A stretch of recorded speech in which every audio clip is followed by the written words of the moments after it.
My name's Tommo and I'm redesigning all 11 of the 2026 Formula 1 car liveries. But before we get into that, let's take a look at the real thing, and don't forget to let me know all your thoughts and feelings in the comments below. This is redesign 5 of 11. It's time to look at the Mercedes, a team tipped by many to be the main championship protagonists this season. So is this going to be the first car to bring silverware back to Brackley for the first time since the 21 Constructors title? Let's talk about it. So Mercedes dropped the livery kind of out of nowhere at 9 AM this morning. They said they'd drop it today. They didn't give a time. They just showed renders, and well, we've seen the car shake down at Silverstone as well. I mean, who knows how finished the car is, how complete it is from an aero point of view. I'm sure this is maybe a few revisions back just to get a shakedown car out there anyway, but we're not talking about that. We're talking about the paint job on the car, which certainly from front on looks basically identical to last year. However, as you move through the car, you see a lot of design details shine. Now, we've got a few big things to talk about here. First and foremost, sponsor-wise, Microsoft, who I believe were on the Alpine last year and have been on the Alpine for a few years. Now they are not title sponsor, but a significant sponsor on the Mercedes Formula 1 car, which means their logo is on the front wing end plate and big on the side airbox inlet where Ineos used to be. Ineos is still on the car, but much more minor than in the past. Now, of course, they've kept the windows in the red, green, blue, yellow, which I don't like. Every single other sponsor on the car is paint matched to either black, silver, white, or the Patronus teal. Apart from Microsoft, it does make Microsoft stand out more, but it makes it a less pretty livery. Also, the stripes, right? The gills that I thought they were, first and foremost, didn't really have a clear explanation as to why these were. A lot of people thought they were Adidas stripes, which, I mean, there's more than 3 stripes there, so definitely not. In fact, it appears that it's the AMG stripes where, well, kind of like TRG here, where they stripe along and they get progressively smaller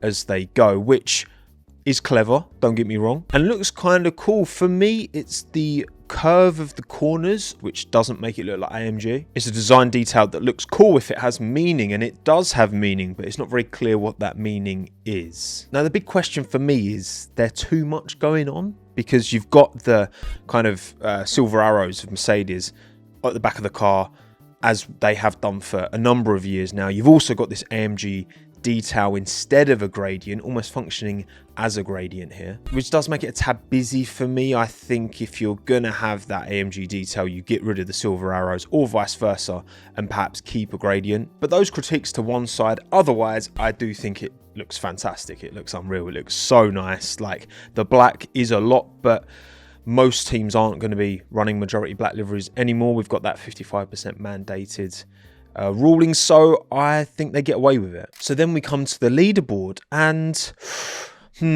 where do I put this? Nice as the Haas? Absolutely not. As nice as the V-Carb? Red Bull even? You know what? No. This is going ahead of the Audi, but behind the Red Bull. P4 of 5. I like all 5 of these liveries, but I don't like this one quite as much. If it was all whited out Microsoft, you'd be higher, Mercedes. Come on. That's enough of the real thing. What about my reinterpretation? Well, here's my redesign of the 2026 Mercedes Formula 1 car.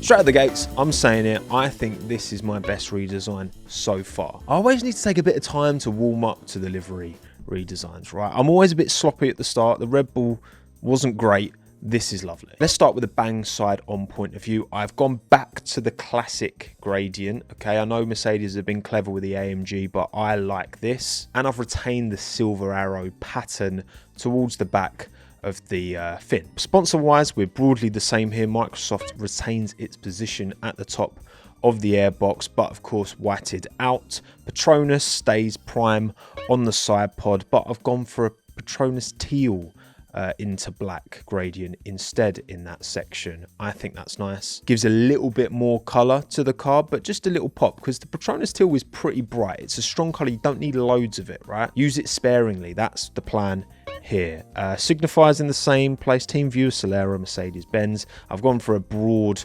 63 number for George Russell here. And AMG's pretty much in the same place towards the front as well. The rear wing is pretty different. I've gone all silver with the side of the rear wing and just, you know, brought HPE into there from the team kit as well. Petronas on teal at the back. Again, that teal really pops, so I think they need to use it a little bit more. I don't need to use it. I don't hate, again, their implementation in the real car, but I just think, why not? It's a strong colour. It's an ownable colour that no other car on the grid uses, so lean into it. I put CrowdStrike on the top of the rear wing. I've just basically flipped them around because why not? Halo is, of course, busy with sponsors. These are all broadly the same, but I've added the Petronas logo and the teal swoosh into there. Again, just another little hit of that teal. Come to the front, and to be fair, this is where I started with the design, because I love a Mercedes with a black nose and a silver arrow logo on it, and then having that teal wrap round and then the silver wrap underneath that,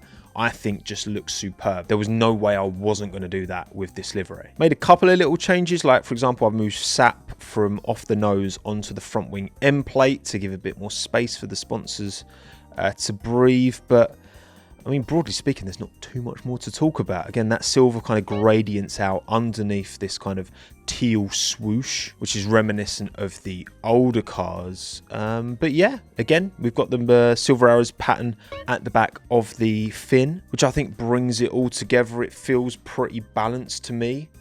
This is my redesign. Let me know what you think in the comments below. Of course, my renders are nowhere near as good as the actual renders, but I like to think you can see the design direction I've gone for here. And as much as I do like the real thing, I'm going to back myself here. I think this is better.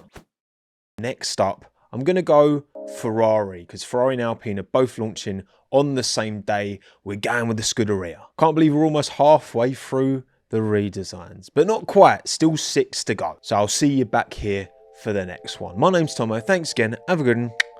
Ta-da.